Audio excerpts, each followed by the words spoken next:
Okay, so welcome to Supply Chain Secrets. And this week we're going to talk about supply chain strategy, and I'm going to explain a PDF that I recently put up on LinkedIn. It's about 7 pages or so, and I'll run you through it because I didn't really give much of an explanation there. So that's coming right up.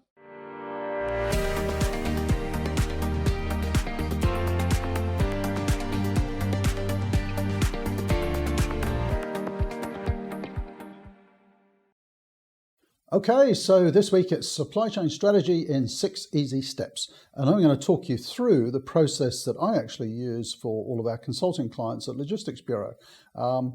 It would probably take a day to teach you how to do this, but what I'll do is I'll highlight the 6 steps as published on LinkedIn recently. And I will also put up on the screen here some of the slides so that you can kind of follow along. As I'm going through this as well, I'll point out some other videos that might be useful to you. If you're new to the channel and if you enjoy this video, you might want to consider subscribing. There's a little red button down below. If you hit that and hit the bell, that way you'll get notified every time we have a new video coming out, and they come out on a Wednesday. So here we go. 6 easy steps to supply chain, and I'm just going to read it off the LinkedIn post that I made. So what we're starting off with is the 6 simple steps. I'm just going to go through each one. So step 1 is reviewing your supply chain structure and having a look at the performance. So there's 5 things there that I recommend you go through. 1 is having a look at how the product flows. And what I generally do with that is a bit of a whiteboard session. You can do it on a bit of paper, but having a look at how products flow all the way through your supply chain from supplier through the various warehouses and out to customers, so that you create a little bit of a picture of where things are moving. The critical thing then is to have a look at customer service. So that's number 2. What's the customer service offer? Is it a blanket offer to all customers, the same level of service, or is it customized by customer type or product type? Are there, a lot of supply chains these days are hybrids where they have different service offers and different channels for different customers. So we need to understand that. Then, of course, the costs. So service and cost, always part of that balance.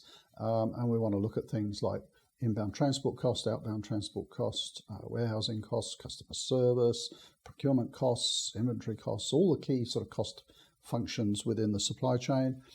Then have a look at the structure. How are we managing the supply chain?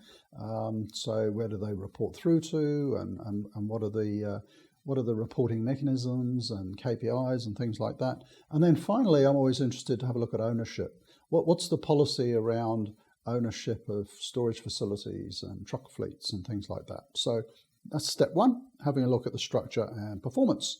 Step 2, having a look at the business strategy. Now, it's no use developing a supply chain strategy in a vacuum. The supply chain strategy has to support the business strategy. So we need to step out of the supply chain for a moment and have a look at what the business is trying to achieve. So number 1, what are the key objectives for the business? Are there revenue targets? Are there profit targets? Are there market share targets? We need to get our heads around that. And what sort of timing as well? What are the time frames that certain things are trying to be achieved within? Are there any particular constraints? Are there capital constraints, that you don't really want to build facilities or build up inventory and things like that? And are there any preferences? By that I mean some companies have a preference to always outsource warehousing, some always want it in-house, things like that you need to be aware of before you develop the supply chain strategy. So that's step number 2. Step number 3 is the gap and opportunity review. I always start off, it's not supposed to be a rude question, but what's some of the dumb stuff that we do? So when you're mapping the supply chain and you're understanding the product flows and some of the numbers, very often at that stage, some things jump out and you kind of ask yourself, why the heck do we do that? So it's a good chance to find out. Also, is there a bit of a lack of fit in terms of how the supply chain is managed and how resources are used, and that just doesn't quite fit with the overall business strategy? What are some of the obvious opportunities that stand out at this stage? So if we're having a look at the current performance, it might be something around service, it might be something around cost to serve. If you haven't got your head around cost to serve, let's put some links right up here on some cost to serve videos, because That is stuff that you really need to understand in the supply chain. And then the risks. So particularly at the moment, this is being shot in May 2020. We're right in the middle of the coronavirus. A lot of the risks in supply chain at the moment are around sourcing and supply. So we need to be aware of what some of the risks might be before we go changing the strategy. Step number 4.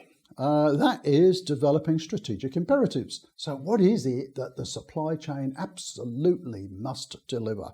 I tend to do a whole workshop just on this with our consulting clients, but I always try to narrow it down to 3 or 4 things that are absolutely essential for the supply chain to achieve. There's going to be probably one around cost, one around service, maybe one around quality, could be one around safety. And the key is to not to be too broad about this, we want to have a low-cost supply chain. I mean, what specifically, what do you want to target? Once you have those objectives or strategic imperatives, the next step is to drop down a level and have a look at the key enablers. So if, for example, one of our strategic imperatives is we want the best quality product in the industry, what are some of the enablers to help you achieve that? So you've obviously got to have really good supplier management or really good production to ensure the quality of the product. So we work from the top down, not the bottom up. And then what we're going to have a look at is the cost and benefit of those. So there's our strategic imperatives, our enablers, and what are some of the costs associated with that and the expected benefits. We then get on to step number 5. I mean, I'm going through this pretty rapidly, but it's not a difficult process, so I just want you to get your heads around it. What I generally do then is a number of strategy workshops within the business, and this is really to socialize the whole process, to get feedback. I do it with middle managers, senior managers, and so on. So we're socializing and challenging the strategy as it's being developed. So it's really important to let people pick away at it and adapt it, to meet their business. We want to affirm the direction that the strategy is taking. We need to affirm those strategic imperatives, and we've got to agree how we're going to capture the benefits. So it's great having a strategy, but we've got to have a very clear process to say, well, the strategy is going to save 5% on transport during the first year, and second, how are we going to capture that benefit? How are we going to monitor it? And then the final stage of the 6 steps is, of course, change management plans. Nothing's going to work until we, get the plans in place and start getting some traction. So we want plans that incorporate the strategic imperatives, the enablers, the risks, the timing of it all, the phasing. Do some things, are they dependent on other things happening first? How we're going to measure all of that. And finally, the RASCI, and I always forget what RASCI stands for, RASCI. If you haven't come across that term, it's really important when you're running projects and doing change management that you make sure that people are accountable. So the RASCI is who's responsible for each of these key actions, who's going to be accountable for the delivery of that, who's going to provide support. So very often, there's going to be finance people or people getting data. Who needs to be consulted through the process? That's the C. And then who needs to be informed? Who needs to be kept up to date with the whole process? So that's what RASCI stands for. So that's a very quick run through the 6 steps to developing a supply chain strategy. We'll put a link up here also on other videos that talk about supply chain strategy. So you can watch, I think there's a video of me doing a presentation at a conference on it. So anything else related to supply chain strategy, we'll put that link up here. And I just want to leave you with one thought, and it's a bit of a quote of mine, and that is only 39% of businesses have a well-documented and clearly understood supply chain strategy. You can't afford to be the 61% that don't have one. You've got to give direction to your supply chain teams to deliver the outcomes that the supply chain is expected to deliver for the business. So it's really, really important that you have a strategy. And these 6 steps are just a really easy and quick way to put one together. So I hope that makes sense. If you have any questions on supply chain strategy, do pose your questions down below. If you've got any comments on the process, love to hear from you. If there are any other particular topics you'd like me to cover, do comment down below. That's always great to get the feedback and see what topics you'd like to hear about. And finally, if you enjoy these videos and you feel like you might want to see more of them, why not hit that subscribe button, hit the bell, and you'll get notified every time the new videos come out. And they come out on a Wednesday. So thanks for watching. I hope that was of some use, and we'll see you next week.